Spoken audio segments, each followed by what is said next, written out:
JT.fr, fournisseur officiel de football.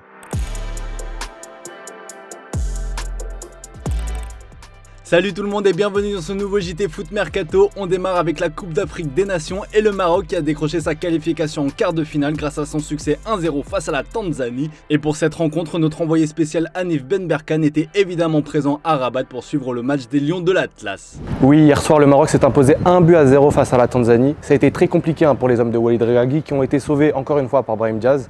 Mais le plus dur est fait, le Maroc a enfin passé ce cap des huitièmes de finale. C'était la première fois depuis 2004. La seule victoire c'était face au Malawi en 2022.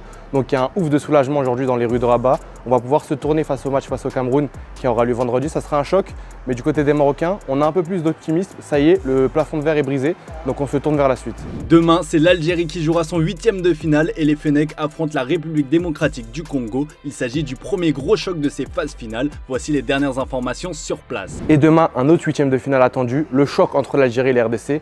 Un match aussi bien attendu de la part des supporters congolais que de la part des supporters algériens qui se chambrent déjà beaucoup. Le match aura lieu à Rabat, donc dans Rabat on en parle déjà beaucoup. On a hâte de cette affiche qui globalement sera peut-être la plus séduisante des huitièmes de finale. Et on rappelle que le vainqueur aura probablement un parcours très compliqué jusqu'à la finale puisqu'il peut potentiellement affronter le Nigeria, puis le Maroc, puis le Sénégal en finale. Merci Hanif, on enchaîne avec la Ligue 1. Hier soir, le PSG a battu son voisin parisien, le Paris FC, 2-1 lors du premier derby depuis bien longtemps. Désiré Doué a marqué et a été très bon. Il s'est également exprimé en zone mixte sur le contexte du match et ce derby qui pourrait prendre de l'importance. On avait à cœur de gagner ce match, c'est important. On joue contre le Paris FC, nous on est le Paris Saint-Germain. C'était important de montrer qu'on doit gagner ce genre de match et ce genre de derby, a confié l'international français buteur. Cet après-midi, c'était la grande présentation d'Hendrick à l'Olympique Lyonnais. Arrivé en prêt du côté du Real Madrid, l'attaquant a justifié son choix de rejoindre l'OL. Le Brésilien a expliqué avoir été très heureux de savoir que le club rhodanien était intéressé par ses services. Il a remercié Dieu de nombreuses fois au cours de sa conférence de présentation, indiquant que c'était le chemin qui lui avait été donné de suivre. Hendrick considère que les 6 mois au Real Madrid ont été les meilleurs de sa vie et que ça lui servira à Lyon où il a de grands objectifs. L'attaquant de 19 ans veut profiter de son prêt à l'OL pour retrouver du temps de jeu, retrouver le Brésil à quelques mois de la Coupe du Monde, continuer à développer son football et donner une meilleure image de la Ligue 1 au Brésil. On lui souhaite en tout cas la bienvenue en France et on a hâte de le voir potentiellement dimanche lors de son premier match sous les couleurs de l'OL en Coupe de France contre Lille. A noter que la direction de l'OL a aussi été interrogée sur la soi-disant clause de 25 matchs sur les 6 prochains mois qu'Hendrick devait jouer sous peine de voir l'OL verser une compensation au Real Madrid. Une information que le duo Gerlinger-Louis-Jean a démenti avec humour, je vous laisse écouter. Donc je commence avec la clause, ou pas. Parce que on a publié tout ce qu'il faut publier le jour qu'on a annoncé l'arrivée d'Hendrick. Et lire cette déclaration aide. On a publié un prix maximum de prêt qu'on va payer et c'est ça. Point. Il va avoir le droit de jouer 25 matchs, hein, t'inquiète pas. Il n'y a pas de souci là-dessus. Même plus.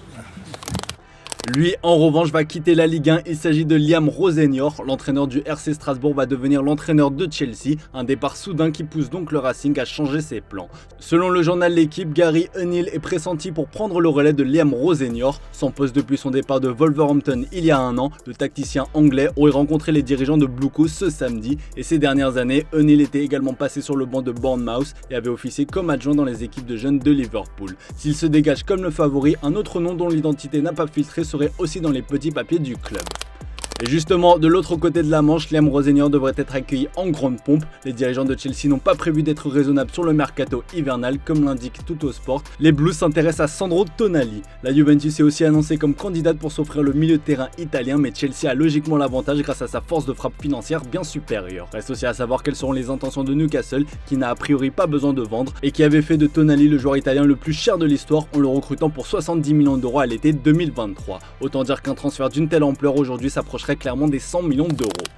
Ce matin, on vous a annoncé dans notre revue de presse que Ruben Amorim avait été limogé par Manchester United, une annonce choc qui fait suite à la déclaration lunaire du coach portugais hier soir en conférence de presse. Forcément, les Red Devils doivent désormais trouver rapidement un nouvel entraîneur et plusieurs noms sont déjà évoqués par la presse anglaise. The Telegraph a été le premier à dégainer avec une sacrée liste où on retrouve le nom d'Enzo Maresca, fraîchement sur le marché après son départ de Chelsea. Libre, Xavi, Michael Carrick et l'ancien sélectionneur de l'Angleterre Gareth Southgate sont cités, idem pour Zinedine Zidane qui, on le rappelle, semble promis à l'équipe l'équipe de France. Unai Emery, dont le travail à Aston Villa est très apprécié et aussi suivi, mais l'Espagnol sera difficile voire impossible à déloger de Birmingham. Kieran McKenna d'Ipswich, Roberto De Zerbi de l'Olympique de Marseille qui a déjà été en contact avec le club lorsqu'il officiait à Brighton sont aussi nommés. Mais c'est Oliver Glasner en fin de contrat cet été à Crystal Palace qui est le favori selon The Telegraph. Idem pour The Independent.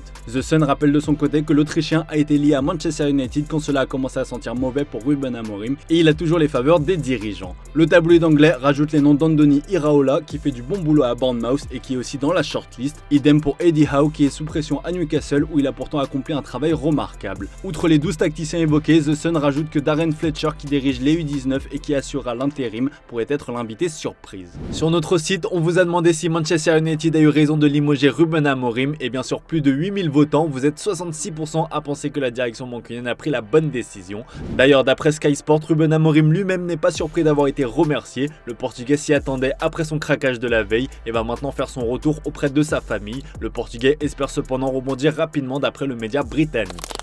Un petit tour en Espagne où le FC Barcelone pourrait être actif sur le mercato hivernal. Selon Mundo Deportivo, de nombreux joueurs sont en train de se proposer aux champions d'Espagne en titre. Il y en a d'ailleurs 3 qui souhaiteraient rejoindre la Catalogne cet hiver si possible. On retrouve d'abord Nico Schlotterberg, le défenseur central du Borussia Dortmund dont le contrat expire en 2027, un bail qu'il n'a pas l'intention de prolonger, ce qui oblige son club à le vendre rapidement et c'est l'objectif numéro 1 d'Hansi Flick pour la défense. Jorge Mendes est aussi en train d'essayer de placer Joao Cancelo au FC Barcelone et des discussions avec Joan Laporta et Deco seraient déjà en cours. Enfin, Dusan Vlahovic cherche un nouveau challenge à quelques mois de la fin de son contrat avec la Juventus. L'idée de rejoindre le Barça l'intéresse tout particulièrement alors que les Blaugrana continuent de chercher un remplaçant pour Robert Lewandowski.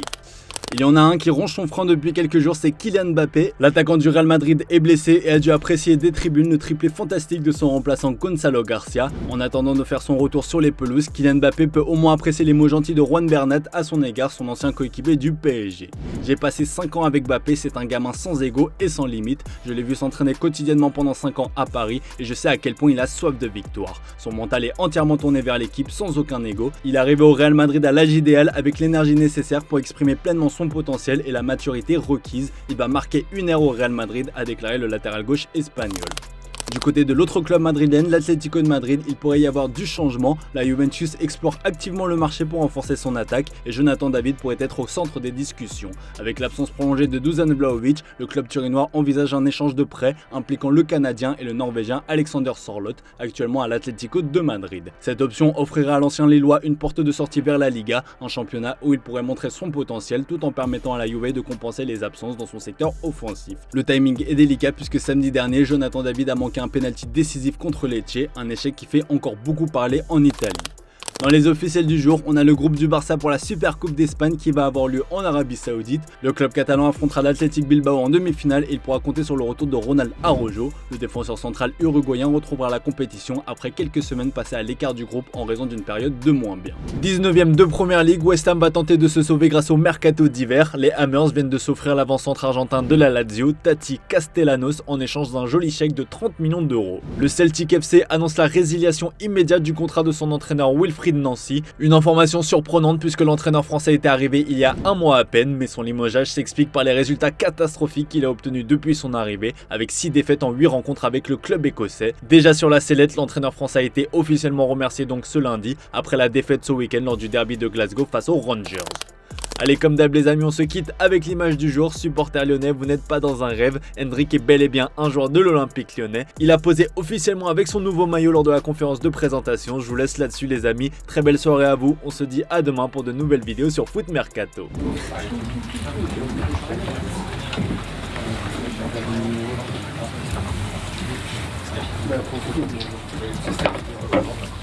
Tiens, regarde. Après les caméras. Après, calme-toi. Donc on fait les caméras en premier, dans les deux sens.